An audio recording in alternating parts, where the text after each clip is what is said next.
When does the Xperia 1 Mark V come out? Are the speakers better than the 1 Mark IV? Is the screen brighter? Is the DAC better? How does it stack up to the S23 Ultra? You guys have asked so many questions over the last few days. In this video, I'm going to pow through them, answer as many as I can. So let's get to it.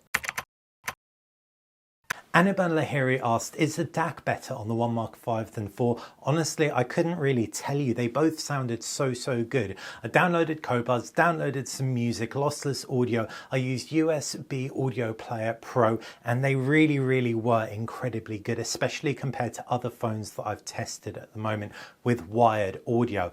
Very comparable, so at this point I can't really comment further. Umar Khayyam Khan asked me to do a speaker comparison across the 1 Mark V and other key phones. If you haven't seen the last video, check it out. I've done just that. You've got the Galaxy S23 Ultra with the Sony Xperia 1 Mark V, Sony Xperia 1 Mark IV, iPhone 14 Pro Max, Honor Magic 5 Pro, Xiaomi 13 Ultra, Huawei P60 Pro, Pixel 7 Pro, Asus ROG Phone 7 Ultimate, and the Red Magic 8 Pro. Mazhar the Champ asked, is the 1 Mark V's audio better than the 1 Mark IV's from the loudspeaker? You can actually decide for yourself. Skip over to that video I was just talking about, and you can listen to playback across them or record it on a Sennheiser MKE400 microphone. Personally, I found the 1 Mark V slightly better when it came to clarity. Volume was similar across both, and general audio properties were similar across both. Very easy to listen to for long periods. Joe Gillians asked, is the battery life on the 1 Mark V better than the 1 Mark IV?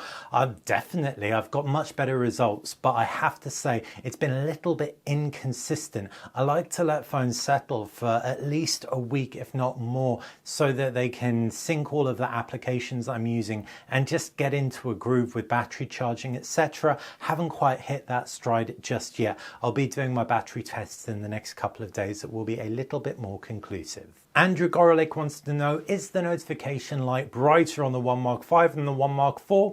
What notification light? There is no notification light on the Xperia 1 Mark V. OnePax asked, is the phone coming to all 4 major networks in the UK? Nope, it isn't, unfortunately, but it is coming to EE and O2, and O2 gets exclusive on the khaki green colour. Michael Roldan Ortiz has followed up that question asking, when can I buy this phone? Well, if you're in the UK, once again, you'll be able to pre-order it from the 14th on EE, 15th on O2 and giffgaff. And if you do pre-order it, you'll get a free pair of XM5 over-ear headphones, and they are just so good and a fantastic pairing for the Xperia 1 Mark V. You can actually buy it on the 28th on EE and the 29th on O2. Mark Pease asked, is the 1 Mark V screen brighter than the 1 Mark IV? Now, I know there's stuff going around online saying that it is, but with my unit specifically, whether in automatic brightness with the torch shone right on the light sensor or in manual brightness, I got no discernible difference between the two. Now, I am running an early device, so there may be in the final release, but with my device specifically, I didn't get any difference. Joby Varghese asked about the PWM rate. I'm afraid I haven't got that information, and Sony keeps its cards quite close to its chest when it gets down to specifics. Ralph Nathan Quintal asked if you can change the display resolution from 4K to 1080p to 4K. Unfortunately not. That is all automated, and the majority of the stuff you do is actually going to be rendered in 1080p. Onto software, and a lot of people have asked, how many years of software updates is the 1 Mark V gonna get? I honestly don't know. History dictates around 2 years, but I couldn't tell you. Sony may be offering more than that. Hopefully they will share that information soon. M. Ramsey asked, what's the user interface on the 1 Mark V like to use? I found it to be really stable. The 1 Mark IV that I tested was super buggy actually. There was some ghosting within the UI and it really frustrated me initially. Got better over time, however the 1 Mark V seems to be a lot tighter at launch, which I'm really happy about. There are some flourishes like SideSense to give you quick access to shortcuts, but even without those, the 1 Mark V's interface is great, and then if you dive into the settings, you have more granular control over the display properties and sound as well. So content consumption is a dream on this thing. Luvin Itels asked, would I take the S23 Ultra over the Xperia 1 Mark V? Now, this is a complicated one. If you're talking about camera, absolutely not. The S23 Ultra's processing is so much more aggressive, whereas with the new Xperia 1 Mark V, it's improved the processing and it still managed to retain that essential Sony quality of not overdoing it.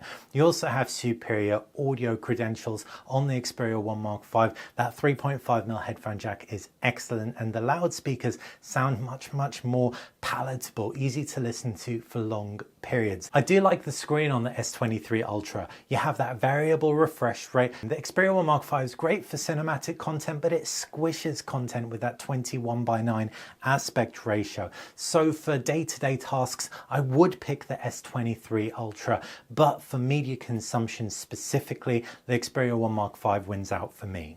A similar question, Mohammed Siafik asked if I could compare the Xperia 1 Mark V with the Huawei P60 Pro, and I can. The P60 Pro's periscope camera is absolutely astounding. It's a revelation in macro photography, and of course it's got that really elegant design. But having said that, before I even go into any kind of a comparison, the lack of Google will be enough to turn most people off, and indeed that's where Sony's going to win out every time. Brandon Martin made the first point about the Xperia 1 Mark V's camera, correcting me to say it doesn't actually matter that it doesn't have as big a sensor as 1-inch phones like the Xiaomi 13 Ultra. What you have is a stacked sensor that is better at focusing quickly in all but the lowest light. And I think that last point really hits on what I was trying to get across. The Sony Xperia 1 Mark V and the Xiaomi 13 Ultra both have Sony sensors, but I was able to get much better shadow detail from the Xiaomi 13 Ultra in raw capture with exactly the same settings: ISO 4000, 1/20 shutter speed and an f1.9 aperture. All this means to me is that in very low light, focus may have been improved because the sensor would have just grabbed that little bit more light. Irrespective, I got a lesson from Brandon. After his comment, I geeked out over camera sensors even more, and it really helped me, so thank you for that comment. Pixels asked two questions. The first, can you use continuous zoom at 4K 60? Unfortunately not. 4K 60 is limited to Video Pro and continuous zoom is limited to Photo Pro. So those two apps being separate mean you can't use continuous zoom. They also asked, is stabilization switched on when you're shooting in wide dynamic range? Not HDR, but wide. And yes, stabilization is turned on. And this is again in the Photo Pro app, not the Video Pro app. Onto the periscope camera, and Alex Sarim asked if I could talk in a little bit more detail about how I found the zoom. Honestly, it's very similar to the 1 Mark IV and has very similar properties. Makes for a really good portrait camera, especially around that 3.5 times zoom. But when you go further, you do lose some clarity. At its furthest reaching, it's not going to compete with some of the best zoomers out there, but it's still very handy to have. Z352KDA F8324 asks, is there even an HDR mode? Yes, there are plenty of HDR video capture modes on this thing across all of the video apps. Sondre Ambush Arm Wrestling asked, is the 1 Mark V an upgrade to my Pro I? I really do think it is. Sorry to tell you, but I think the Pro I hasn't necessarily aged as well as Sony might have hoped it would. And that's partly Sony's fault. They've made that 1-inch sensor that's in a lot of other phones, and that's exceptionally good. But more than that, the Xperia 1 Mark V secondary cameras outperform the Pro I secondary cameras significantly, and so what you end up with is a more complete solution across the camera, which is the Pro I's key selling point. What's more, the fact it's an external recorder for alpha cameras as well as an external monitor means it's just a better phone.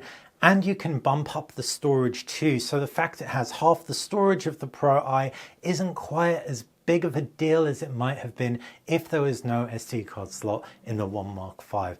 So yeah, I'm afraid that the 1 Mark V, as far as I'm concerned, is just a better phone in virtually every respect, not least of all because it's also got that Snapdragon 8 Gen 2 chip. Munawa Salim asked, can you upload some raw photos? Check the description below. Your wish is my command. General Bananas asked, can you put S-Cinetone and S-Log 3 on the Video Pro app as well as the Cinema Pro app? Well, Yes and no. S-Log 3 isn't available on any application on the Xperia to my knowledge. Please correct me if I'm wrong. And S-Cinetone is only available in Video Pro, not Cinema Pro. So you can still use S-Cinetone. Ashok Ananth V has asked, can you shoot some astrophotography and show us the results?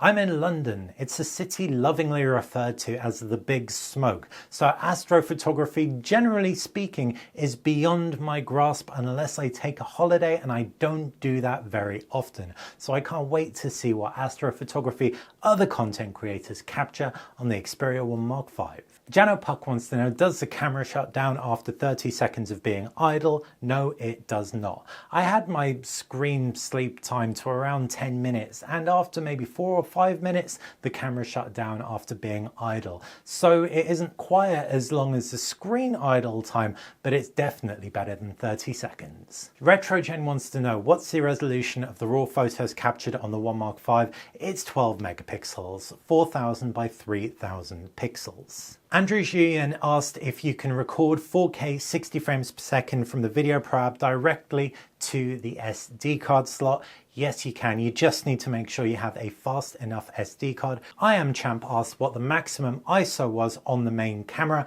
and it's 6400, whether you're shooting in automatic or manual. And finally, Billy Kyle asked why in my early review I said I wouldn't trust a microSD card with really important footage. Now, I'm talking like wedding footage, and specifically using the Xperia 1 Mark V as an external recorder for an alpha camera. In the 15 years I've been using microSD cards, I've had at least 3 corrupt on me, to the point where I couldn't salvage not only any of the footage, but the cards themselves. I may be a rarity in this instance, but based on my personal experience, I would much sooner trust the internal storage of the phone. And that's been an extensive Q&A pooling together all of the questions you've asked across the communities tab and on the various videos I've posted about the Xperia 1 Mark V. Hopefully you've enjoyed this video and it wasn't information overload. Please share any comments, thoughts, feedback or additional questions in the comments section below. If you like the video, click that thumbs up button and please do subscribe. It's how you stay on top of everything that I do. Thanks for watching.